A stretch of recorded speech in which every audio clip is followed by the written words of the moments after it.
Greetings, everyone. Jonathan Alexander here from the Los Angeles Review of Books, and I am really excited today to have with me Andrew Durbin, who is the author of a couple of different books, MacArthur Park from a few years ago, and most recently, Skyland.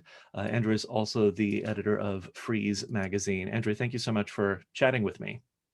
Thank you. Glad to be here.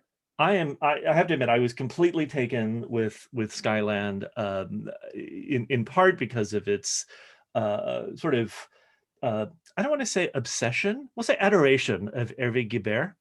And Mhm. so I'd love to know about it, it's particularly since Guibert is having something of a renaissance right now. And I know you also wrote, I believe, the introduction to Sematext's recent re-release of To the Friend Who Did Not Save My Life. Mhm. And so I'd love to know a little bit about this book, anything you want to tell us, anything about its origins, particularly related to Hervé Guibert, and what the book means to you. Mhm. You know, I became aware of Hervé about 7 or 8 years ago through a few different channels. He was someone who was sort of being discussed over and over again. I remember I was in Berkeley and I found in a free bin a copy of Ghost Image, his writings about photography, and that was one of my introductions to him. Again, I was sort of pulling this thread that sort of seemed to be coming from everywhere. The book that really struck me and became the basis for Skyland was this very short novel that he wrote toward the end of his life, in which was published posthumously, The Man in the Red Hat. It's quite interesting for Guibert, and it's a very concentrated book, unlike the others, in that it's sort of written as a gumshoe or detective novel where he's chasing after art forgeries and sort of finding himself in Greece and in Russia, pursued by the KGB. It's a fascinating novel, and I immediately fell in love with it. I didn't immediately think that I would rewrite it, which is what Skyland is. One part of Skyland is attempting to do, but it became a novel that I returned to over and over again. And as my novel talks about, I had become interested in this portrait that he describes in the novel by the Greek artist Yannis Sarukis. And I had seen a Yannis Sarukis exhibition in Greece, and the portrait wasn't there, and I was wondering if it actually existed. And this sparked this idea actually for Skyland, which was originally written. There was a British magazine called Tinted Window, and in 2017 they got in touch with me and they asked me if I would write a short fiction that was in homage to Guibert, which I did, and that became essentially the first draft of Skyland. If that, yeah. It totally makes sense to me. So, true confession, when I read the Man in the Red Hat, um, when I got to the end of the book, I immediately started Googling, oh, where's this portrait? I want to see this Giannis portrait. And so Yes. when I discovered your book, I thought, oh, well, of course someone has written a book about this, the Hmm. search for this portrait, but it also nicely parallels what Guibert describes in his novel, which is his own fascination with Balthus, Hmm. the painter, and his tracking him down. Um, Hmm. there's a lovely moment in Guibert's novel, The Man in the Red Hat, in which his narrator's describing the process of being painted. It's the portrait in process. And for lack of a better or non-cliche way of saying it, it's almost as though he describes feeling really seen in that moment, really intimate. They don't have an erotic relationship, but this is close. This is really Hmm. erotic for him in some ways. And then 2 pages later, he says, "And I could just forget this. I could just completely move on. I could Hmm. go away. I could this could dissolve into nothingness." And I Hmm. thought it's an interesting moment because I sense your characters as well. Your primary narrator, who has your name, I believe, is Hmm. with a friend Hmm. uh, uh, who is a love interest of some kind, but also somebody who's getting caught up in the politics of migration at the Hmm. time. And so your book has a really interesting take on kind of the surge of immigrants into Europe and the racism of many Europeans in response. And Hmm. I'd love to know a little bit more about what inspired that dimension of the book.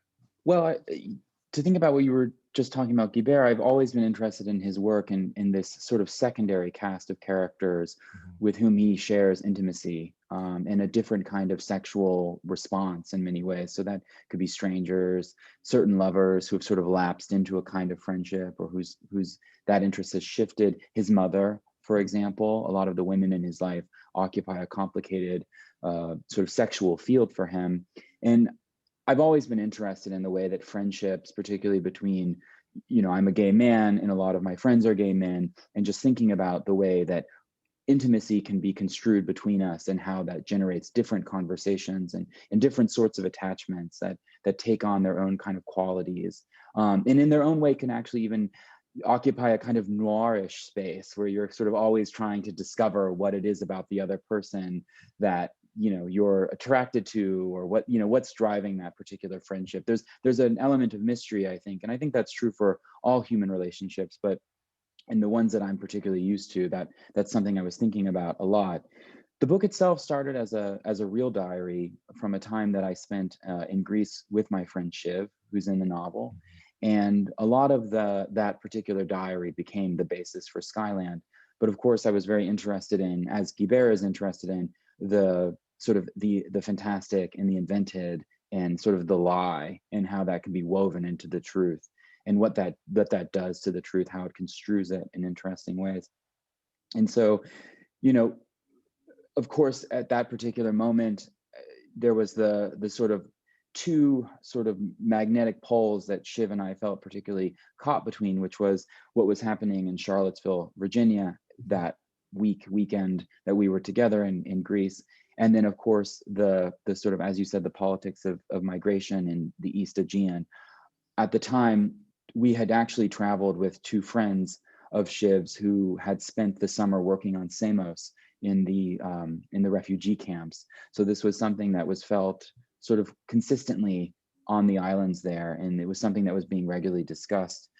The incident that the novel addresses or captures in a way was a real one, where Shiv and I had gone on a ferry to a smaller island, and we're quite suddenly caught up in this moment that took us both by surprise, where we were still not quite sure what had happened, but ultimately we were both detained, him with him in a much more serious sense. It was brief, it was a flash in the pan, we were quickly let go, but it was one of those moments where i I think Shiv and I both felt, and particularly Shiv felt, completely caught up in something that was so beyond our control. And that was that's something that I think in a way Guibert is thinking about a lot, when you're suddenly hailed by a crisis, and it's a very different kind of crisis and you become caught up in it.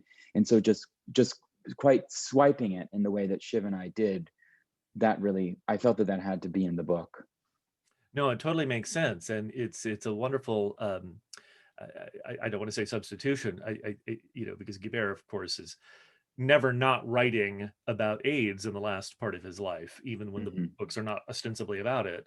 It's Hmm. always there. It is the politics that is hailing him, and not just the Hmm. politics. It is the reality, right? The material Hmm. reality that is hailing him, and Hmm. I think that becomes an interesting way for you to talk about migration. But also I love what you're saying, the noirnish of gay relationships. I'm gonna have to think about that. Are you working on Hmm. something right now that pushes those thoughts even further, or Hmm. what is on your writing plate right now?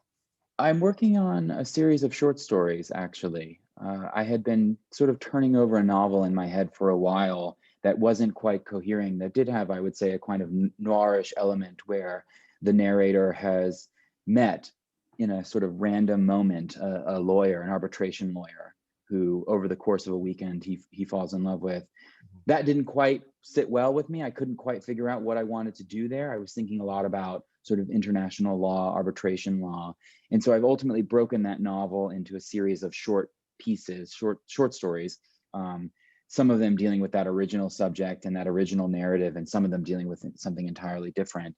I'm always interested in sort of I don't know, the sort of magnets that exist within intimate spaces that draw us to one thing or another, and sort of you know, it almost seems cheap to call it a mystery, but there is a sort of mysterious element in this kind of human limit that we're sort of always running up against. You know, I mean, thinking actually about Skyland, that was something I think I took from Shiv himself, who's a brilliant writer and who wrote a great book called The Switch, which was very much about actually our time in Greece and is all about this idea of theft and stealing and disappearance. And that became something I began to turn over in my head and has sort of influenced me ever since. Oh, I love it. That's great. I'll have to track down his book. So Yeah. you're also editor at Frieze, and anything you want to say about the relationship between your work as an editor, your obvious vast knowledge of the contemporary art world. In fact, I hope you don't mind my saying, I think of Frieze as sort of the really beautiful, edgy art forum. It's kind of a really global art forum, you know, and it's a beautiful, beautiful magazine. Um, Mm. Obviously, you know, if you write a book about, tracking down a portrait, you're clearly mixing your worlds in some ways. Hmm. I'd love to know a little bit about your work as an editor and how that impacts Yeah. writing. Well, I don't feel like I have a vast knowledge of contemporary art, actually, but thank you. I came to contemporary art in a very sort of backwards way. I stumbled into it in many ways. It wasn't something I had ever studied or thought I would be involved with uh, until it happened by accident.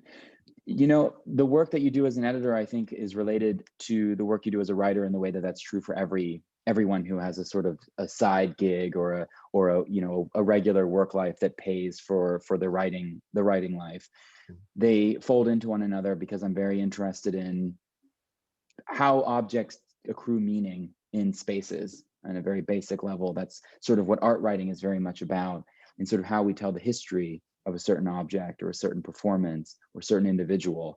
And I think that's very intimately related to what we do as writers of fiction or poetry are particularly, you know, fascinated by.